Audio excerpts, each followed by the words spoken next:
acá 2 días, 3 días, y se le pasó el plazo. Ese maestro no ha podido adjuntar ese informe carbonario. ¿Y qué ha hecho el LOGEL? Sacó una resolución. No adjuntó, por lo tanto, no cumple el requisito. ¡Brum! La han anulado. Miles de expedientes, colegas, han anulado en todo el país, derecho a la escala, que han caído en el juego de este gobierno. Entonces, cuando hablamos de las evaluaciones punitivas, colegas, es lo siguiente.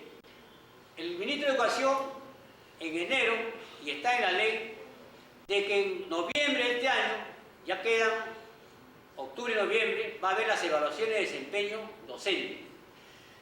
Algunos se confunden con lo siguiente. Dicen, no, esta evaluación de desempeño docente va a ser dirigido por el director, por la comunidad y un representante de los maestros.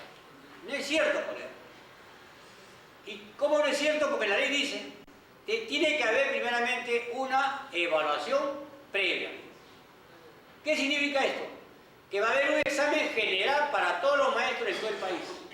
Somos 300.000 maestros. Unos están en la primera escala, otros en la tercera, cuarta, quinta escala. El examen va a ser para todos, una evaluación previa. Segundo, va a haber una segunda etapa. Ahí van a entrar los profesores que aprueben la primera etapa. En la segunda etapa va a entrar el director y la comunidad educativa con un representante de los maestros, ¿no? Van a evaluar. Miren, si nosotros ya sabemos eso está en la ley y lo han hecho con los profesores o últimamente con los contratados, han aprobado solamente, miren, de 200.000 maestros que han dado el examen ahora último, han aprobado el 12%, ¿no? Es decir, 24.000 maestros han aprobado el examen, la primera etapa. Le han dicho que todavía tienen que pasar una segunda etapa. ¿Y ahí cuánto aprobarán? Miren, sencillamente, si son 12%, nosotros no somos brujos. Estamos hablando de la trayectoria del gobierno, 20% de directores, profesores, más 10%, promedio 15%. El 15% está aprobando en todos los exámenes que está aplicando este gobierno. Quiere decir que la proyección para este examen también va a ser igual. Solamente van a aprobar del 10 al 15%. Pero como los contratados no tienen sindicato, van a tener que reducir a la mínima expresión, colegas. Ustedes han escuchado, ya estamos en una recesión económica. El gobierno en todo el país está reduciendo presupuesto al Ministerio de Educación, a los gobiernos regionales, con el cuento del fenómeno del niño. Miren, ¿y por qué le está reduciendo? ¿No? Dice para enfrentar, ¿no?, las lluvias, los huaicos que se vienen en la zona norte. ¿Pero ustedes creen que es eso, colega? No. Estamos viendo que cuando analizamos nosotros la política internacional, el ejemplo de China, cuando China está en crisis en estos momentos China, por ejemplo, tiene varias inversiones en el Perú. Morococha, Las Bambas y Hierro Perú.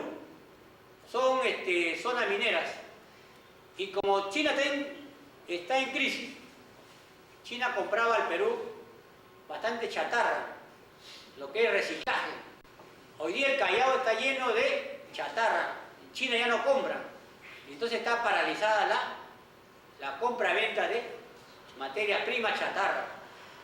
Entonces, ¿dónde estaba el ingreso? En las zonas mineras tampoco hay movimiento de inversión.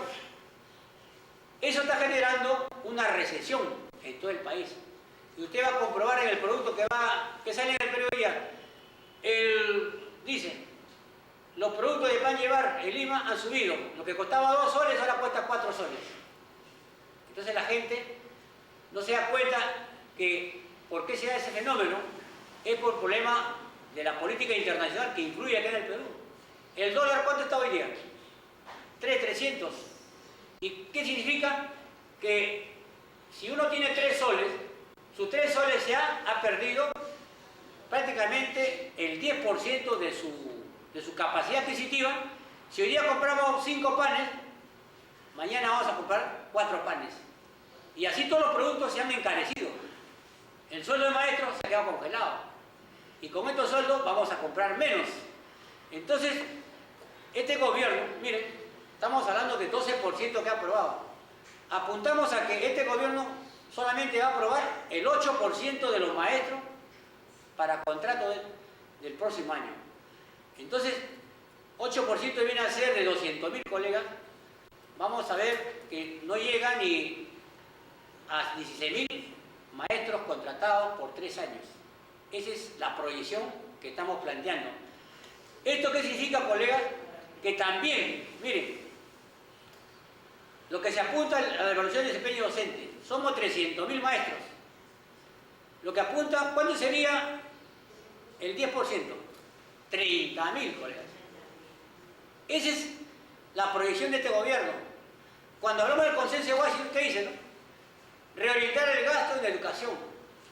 Colegas, cuando hablamos de despido masivo, este examen del 10%, ¿no? Hay maestros que están ganando 3.000, 3.500, 2.000 con las escalas. Con este examen, lo que busca es reducir presupuesto. Acá no hay que, van a mantener, son 100.000 maestros que están en la ley de la reforma general que han aceptado las escalas. Entonces, para este es una carga pesada para el gobierno. Es una cuestión económica que el gobierno busca reducir. Así como han hecho con los directores, que le han quitado sus 4.000, 3.000 soles que ganaba, ¿no? Para reducir a que ganen 800 soles por cargo. Así a los maestros, de estos 300.000, lo que el gobierno busca es reducir. ¿Y qué va a pasar con los maestros que no aprueben el examen? ¿Qué dice la ley de reforma? Van a tener recién una oportunidad de nuevo examen en un promedio de 6 meses, pero de 0 a 6 meses. Pues. No va a ser los 6 meses cumplidos, no. Con lo que está haciendo el gobierno, lo hemos encontrado en los maestros interinos. Así, automáticamente, como si fuera un sable. Y a partir de noviembre, los maestros desaprobados, sencillamente, dan el segundo examen de evaluación de capacitación y examen de despido masivo para cambiarle su condición, colegas. Vienen los contratos CAS, así como han hecho con los interinos titulados, ¿no? No aprobaron el examen, ya despedido, y automáticamente otro nuevo contrato CAS, hasta diciembre por ejemplo, de este año, y a partir de enero los interinos tienen que dar, ¿no es cierto?, nuevo concurso. Entonces, esa es la provisión de este gobierno. De los 300.000 maestros, solamente va a aprobar la provisión que hemos visto del 10%.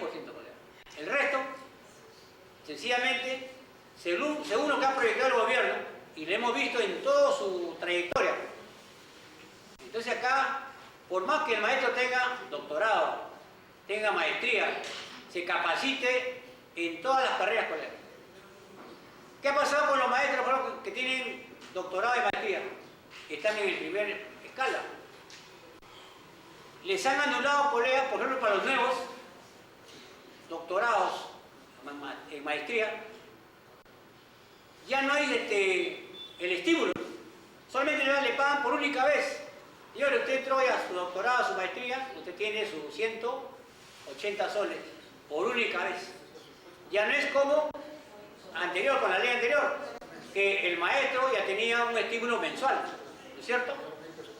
Entonces, ¿dónde está el estímulo para que el maestro se capacite y siga perfeccionando? No hay. Y también con los maestros, por ejemplo, que estaban en la tercera escala, que pasaron automáticamente, ¿no?, con la carrera pública magisterial. Le dieron tercera, cuarta y quinta. Y a nosotros el segundo nos bajaron al primero. Ya. Esos maestros de la tercera, cuarta y quinta escala, ellos ya no pueden postular a una cuarta, quinta, sexta escala. Están congelados también. Le han prohibido. El último examen que hubo en noviembre, ¿quiénes postularon? Solamente los maestros que estaban en la primera escala, ¿no? Y por única vez pasaron a la tercera, cuarta, y la mayoría a la tercera escala. La mayoría. ¿Pero por qué hace el gobierno eso? Para, ¿no es cierto?, para engañarlos, pues pasen acá. Como el magisterio, el sindicato, ha planteado una denuncia internacional, el gobierno tiene que buscar cómo justificar, ¿no?, que los maestros estén contentos, pues, ¿no es cierto?, Pero sacando la cuenta, colegas, solamente son 100.000 maestros que están en la ley de la reforma general con las escalas. Y son 200.000 maestros que están en la primera escala. Entonces lo que el gobierno quiere, con este examen que se viene, reducir presupuesto, despedir y nuevamente volver a contratar, porque no va a haber maestros nuevos que reemplacen, ¿no?, en las siguientes plazas que van a quedar. Eso tenemos que tomarlo en cuenta, colegas. ¿Qué hacer, ¿no es cierto?, ante esta evaluación de desempeño docente? Entonces, por más, colegas, que digamos, ¿no?, que van a aprobar este examen el 10%, primeramente, la mayoría que han entrado en esta escala son como 20.000 maestros apristas. Son, el segundo grupo, muchos oportunistas. ¿Por qué? Todos merecemos ganar más, colegas. Pero sin embargo, este gobierno ha buscado, ¿no es cierto?, engañar. ¿Para qué? Para aplicar esta ley de despido masivo, esta ley de privatización de la educación, ¿no? El objetivo final de este gobierno, según esta ley de la reforma, colegas, está en todo su andamiaje legal, es, uno, reducir las escuelas, colegas. En cada distrito, provincia y región del país van a ir reduciéndose a su mínima expresión. Lo que el gobierno quiere es reducir presupuesto y la mayoría de maestros pasar a la condición de contrato. Ya lo hemos visto de los titulados interinos que están ya en la condición de contrato CAS. Y eso es el futuro que se viene. ¿Qué hacer, colegas? El sindicato ha planteado que el maestro tiene que luchar. Estamos en mejores condiciones. Se ha desenmascarado a estos dirigentes traidores. Entonces nos queda a nosotros. Acá quiero aplicar esa política cuando decía Bertolt Brecht, ¿no? Bertolt Brecht, un filósofo italiano, ¿no?, que analizaba la política de su país contra el fascismo, nos planteaba, decía, ¿no?, primero se llevaron a los comunistas. Como yo no soy comunista, no me interesó, no me importó. Luego se llevaron a los obreros. Como yo no soy obrero, tampoco me interesó, me importó. Tercero, se llevaron al cura de la iglesia por defender al pueblo. Como yo no soy cura, tampoco me importó, me interesó. Cuarto, ahora me llevan a mí y es demasiado tarde, ¿no? Entonces nosotros estamos en ese objetivo, colegas. Primeramente, ¿no?, despidieron a los maestros por sus ideas, ¿no?, por medio de la mínima de expresión. En todo el país no hay ni 20 profesores que tenían antecedentes por su versión. Lo despidieron automáticamente en el país. Salió una ley exclusiva para ellos. Así habían cumplido su sentencia o antecedentes, estaban despedidos. Segundo, despidieron a los maestros cesantes, 15.000 maestros, por tener 65 años. Sin embargo, el maestro puede trabajar hasta los 70, de acuerdo a la constitución política. Hoy día los administrativos trabajan hasta los 70 y nadie le dice nada. Los administrativos están, miren, ¿cómo es la diferencia? Un maestro, cuando hemos visto la pensión de los que han despedido, están pagando entre 430 soles y 560 soles de pensión, que han cumplido 25 o 30 años de servicio a la educación. Un administrativo está recibiendo 700 soles. Mire, están ganando más que el maestro. ¿Por qué esa diferencia? ¿No? Porque sencillamente el gobierno hay una persecución contra los criterios. Después despidieron a los 15.000 directores. Como yo no soy director, no me importó. Han seguido los 5.000 maestros interinos titulados. Solamente han aprobado 500. 4.500 despedidos. Como yo no soy interino, no me interesó. Los auxiliares de educación, ellos están en la condición de como CAS. No están en la ley de profesorado ni en la ley como administrativo. Están ganando también lo mínimo. Entonces, como yo no soy auxiliar, no me importó. Ahora nos toca a nosotros, colegas. La evaluación que viene para noviembre, ¿qué tenemos que hacer, colegas?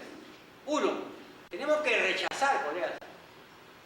Porque si nosotros vamos a ver que este examen es punitivo, porque ya hemos visto la trayectoria, cómo han hecho con nuestros hermanos, son los anteriores. Esa prohibición se viene, porque el gobierno está obligado a reducir presupuesto. No se va a mantener los 300.000 maestros. Nuestro país ha crecido. Hoy día somos 30 millones de habitantes, sin embargo, en vez de aumentar las plazas, ¿no?, para la educación pública gratuita, se viene reduciendo con la racionalización tanto de maestros como de escuelas. En Lima, el último huaico que hubo acá en febrero, en Chosica, ¿no?, hemos visto, con el pretexto del huaico, colegas, automáticamente, miren, el huaico pasó como a 2 cuadras, sin embargo, la UGEL ya de Vitarte mandó cerrar 3 colegios, con el cuento de que por seguridad tenemos que cerrar 3 colegios.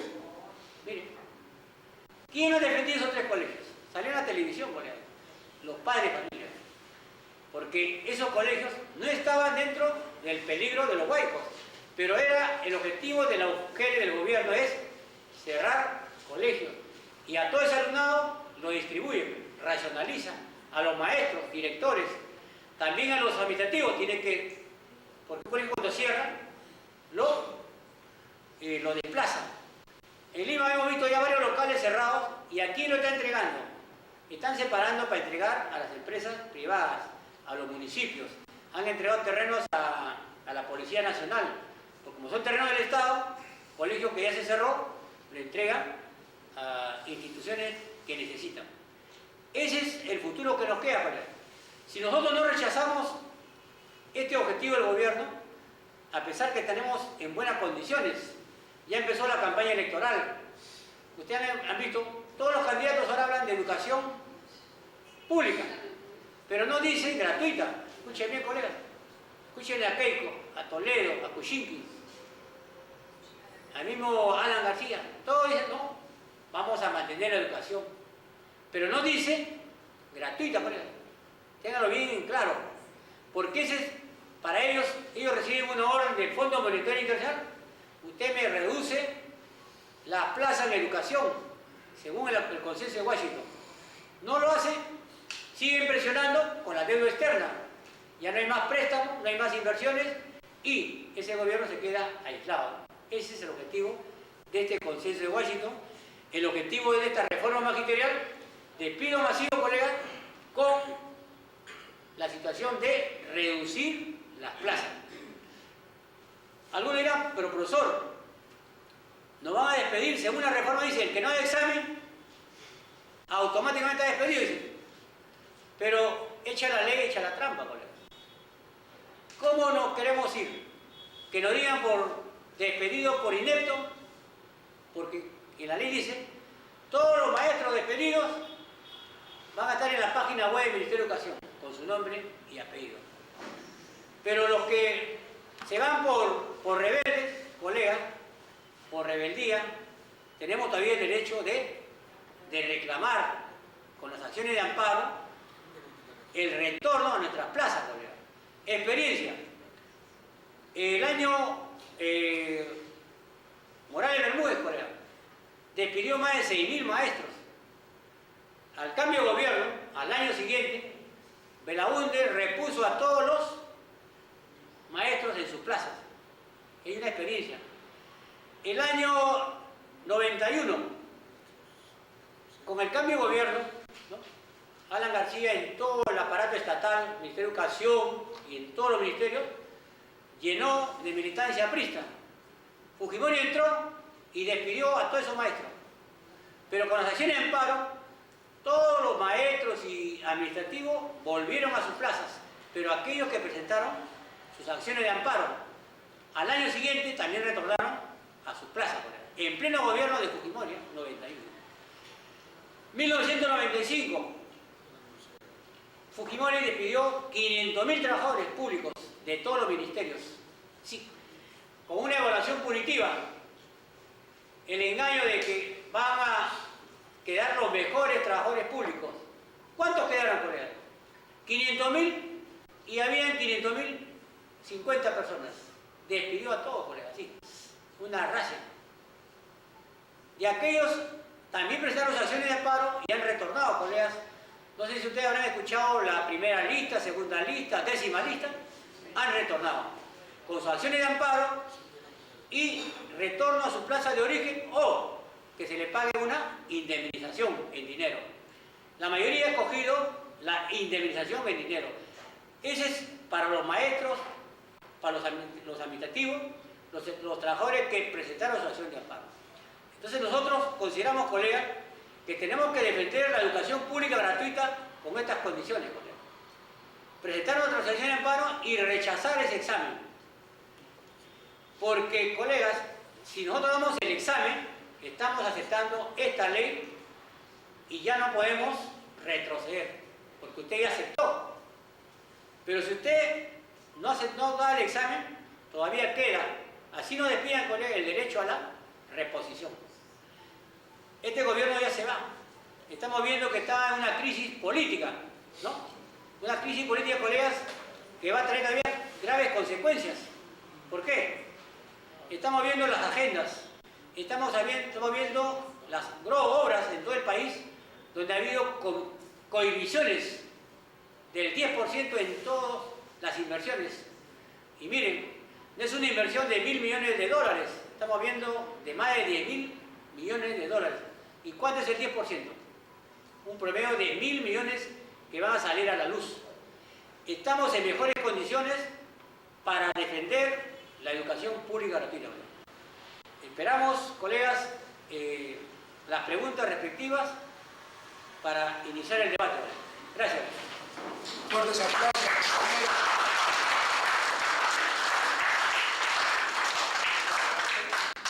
Compañeros, muy interesante la exposición de nuestro compañero Juan Álvarez.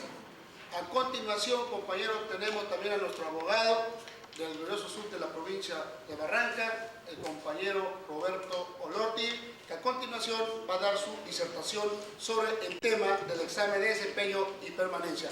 Fuertes aplausos al compañero Roberto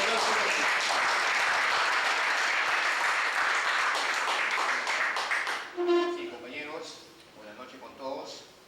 Como dice el compañero secretario general, quien habla también está asesorando el sindicato a nivel de provincia.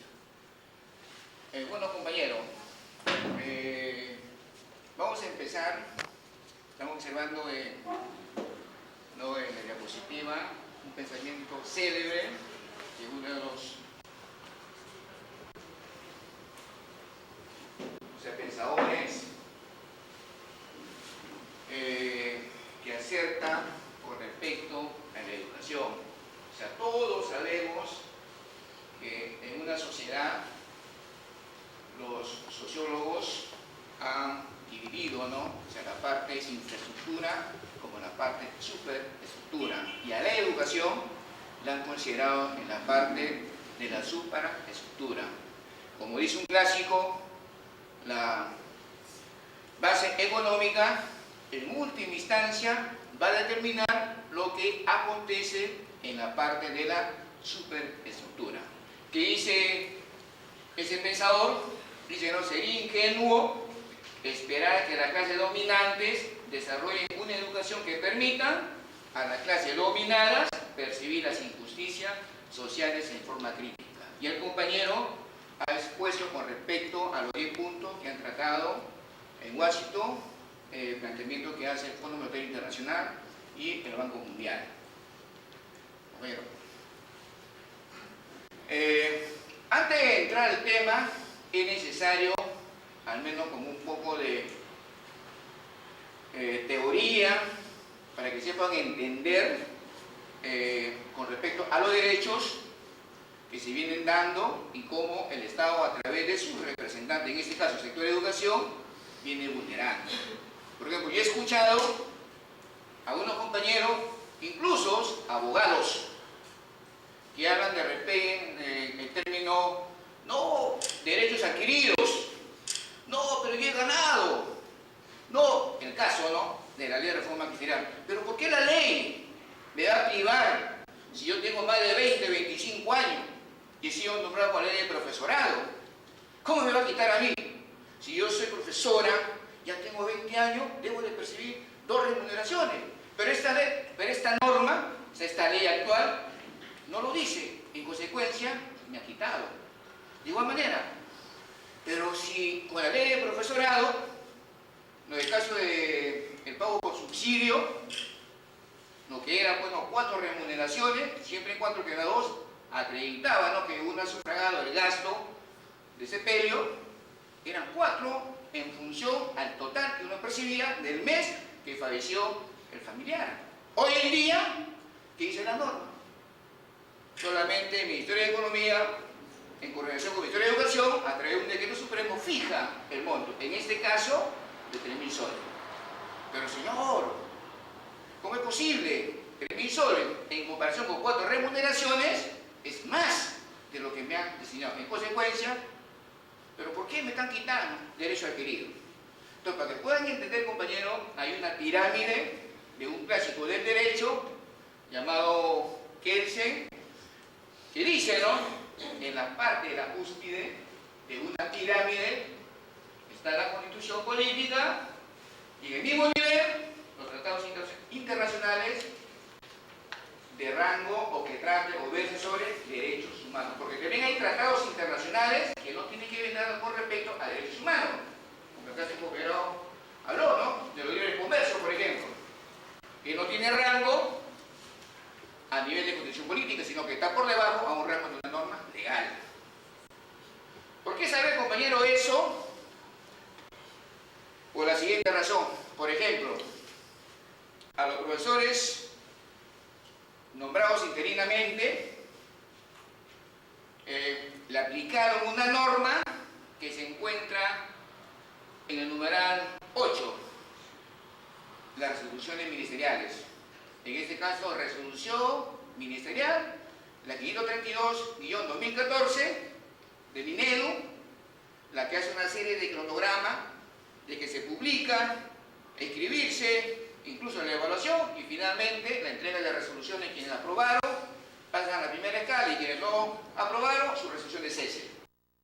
Y la resolución de la Secretaría General, la 2078-2014 de Minedu, en la cual publica la famosa evaluación excepcional para aquellos profesores con aumento interino.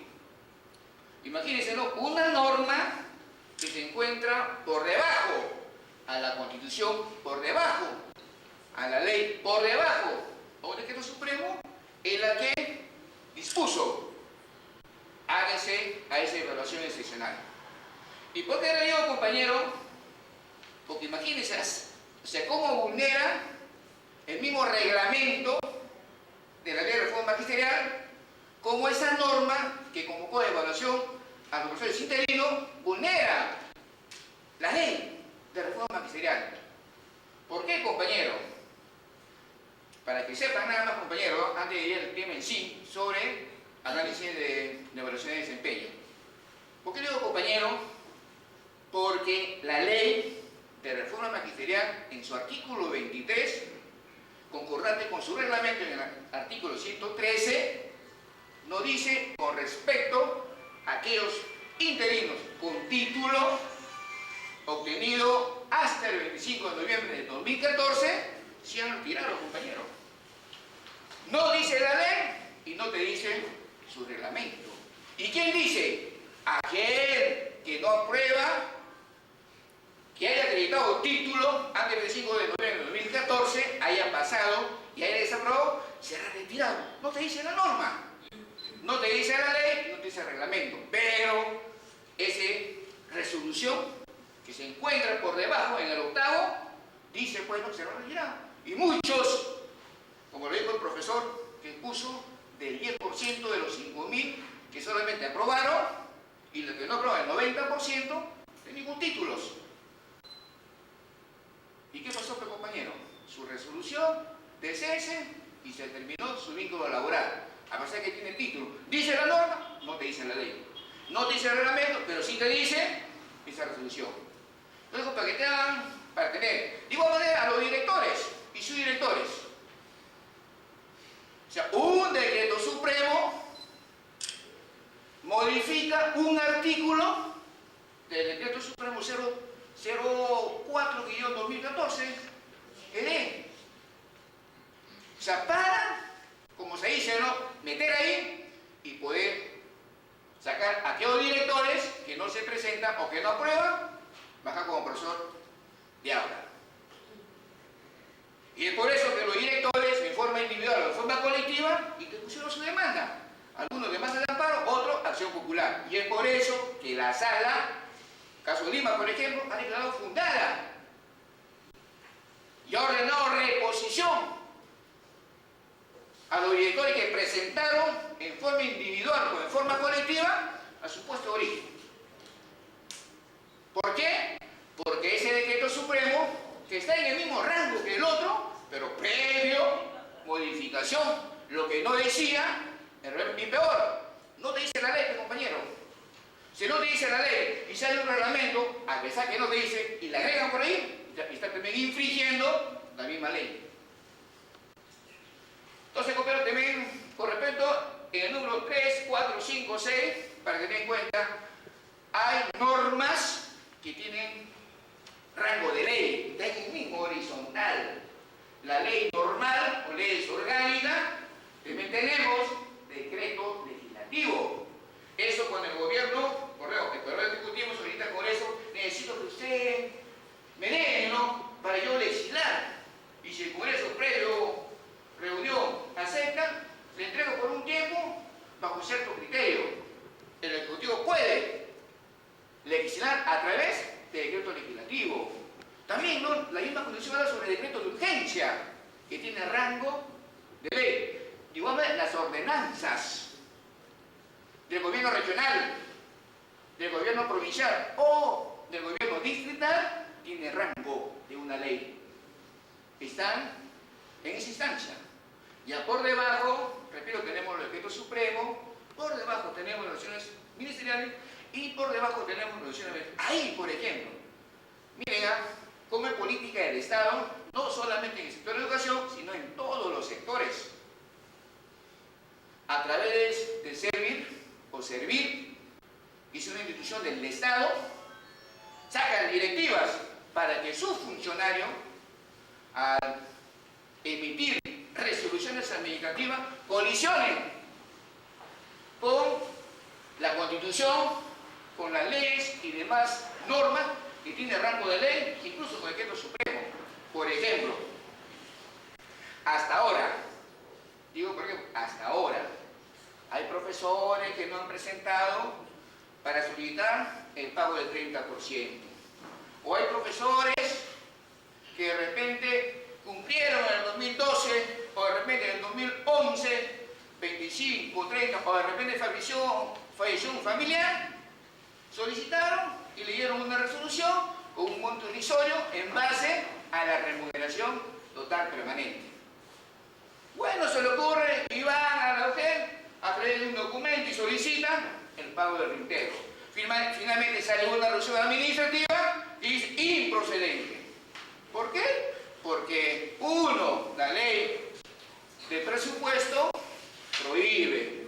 Otro, no, como tú ya cumpliste tus 25 o 30 años en el 2011, o como tú ya solicitaste en el 2011, no se te puede dar 2 o más, porque solamente es exclusivo por única vez.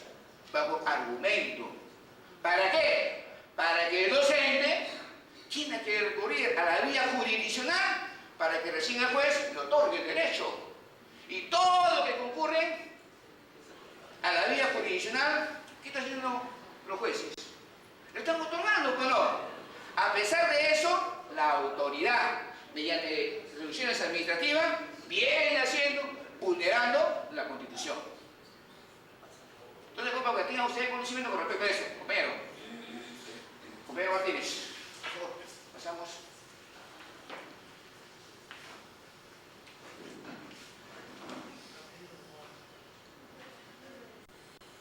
Ya, ahí lo que le decía al compañero con respecto a esas dos teorías,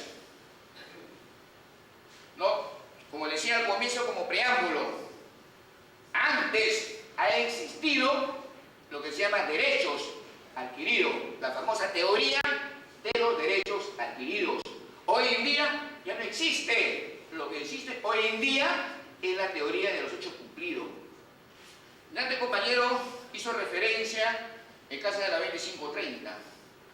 Ese mismo año, ya de 2004, hubo reforma constitucional para modificar el artículo 103 de la Constitución Política del Perú.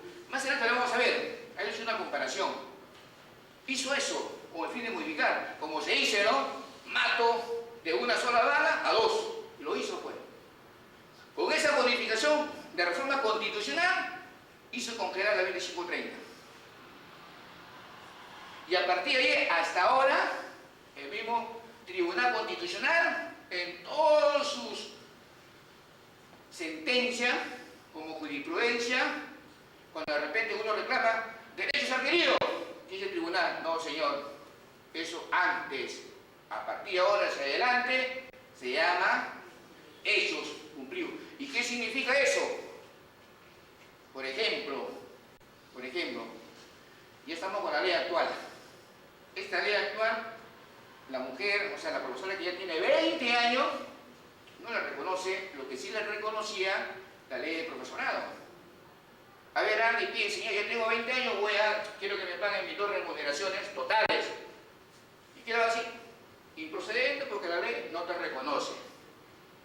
Entonces, un hecho cumplido significa que la ley derogada, en este caso la ley de profesorado, derogada, entonces va a ser subsumido por la nueva ley. Pero señor, si con la ley de profesorado, si yo era mujer y cumplía 20 años, tenía derecho a 2 remuneraciones, y si esta ley me va a subsumir, ¿pero por qué no me paga? ¿Por qué? Porque esta nueva ley no hace referencia a ese pago. Igual, ¿no? Con respecto al subsidio, te ponen un tope, y no te habla de 2 por subsidio bruto y luego por gastos CP, y no te habla solamente un tope en la cual el Ministerio de Economía, en coordinación con el Ministerio de Educación, fija el monto. Como lo han fijado el año pasado, perdón, en 2013 al comienzo, le han fijado a 3.000 soles. No, pero yo soy 4. Sí, pues, pero la ley no dice, pues. No, la ley ya no existe, pues. Ya no ha sido derogado. Eso es lo que se llama la teoría de los hechos cumplidos. Y cuando, repito, eso se ha modificado con reforma constitucional en año 2004. Pasamos con menos. Ahí más o menos porque tengo una referencia. Si ustedes ven, por ejemplo, la Constitución del 79 y la Constitución del año 93. En la Constitución del 79, ustedes van a ver, no se habla de hechos cumplidos. Es más general. Es más benigno para la clase trabajadora. Incluso ven ahí. Dicen, ninguna ley tiene fuerza ni efecto retroactivo, salvo en materia penal, laboral o tributaria. Hoy en día, solamente penal. Solamente penal. ¿Qué hubiese pasado si se hubiese mantenido eso hoy en día? Ah, pues señor, la ley de profesorado y la reforma magisterial. Esta ley de reforma magisterial no es favorable para mí. Yo no quiero y me quedo con eso, pues. O sea, la más favorable, pues, es como tiene el preso, ¿no? Un preso por decir, imaginémonos, de un preso. Lo aplica con una pena, un delito X, lo pone en 10 años. No, porque la pena dice, no, 8 a 10, y le pone en 10 años. Y después de una semana sale una nueva ley y deroga esa ley. Y dice, la pena máximo es de 4 a 6 años. El preso al toque, señor, se acoge. Porque esa norma es más benigna y se coge, pues. Pero si subiría la pena más, no se cogería porque la está perjudicando. Pero actualmente, repito, solamente es en caso penal, pero ya no en caso laboral ni en caso tributario, lo que sí hubo con la Constitución de 79. Si nos centramos, compañeros, en el año 93, en la parte de arriba era,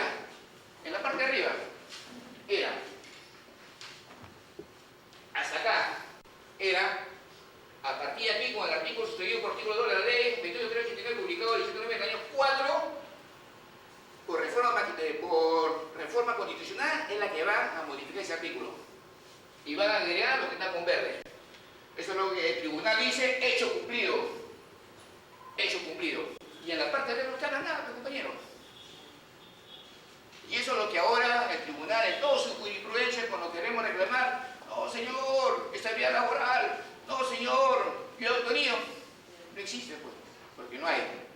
Y eso también con respecto a la estabilidad laboral, el mismo gobierno le he explicado, ¿no? Le he explicado. Hoy en día, de acuerdo al Tribunal Constitucional, no existe una estabilidad absoluta, sino relativo. Relativo va a estar de que, dice la Constitución en su artículo 27, ¿no?, que la ley protege contra el despido arbitrario. ¿Y qué dice la ley de reforma magisterial? También protege contra el despido.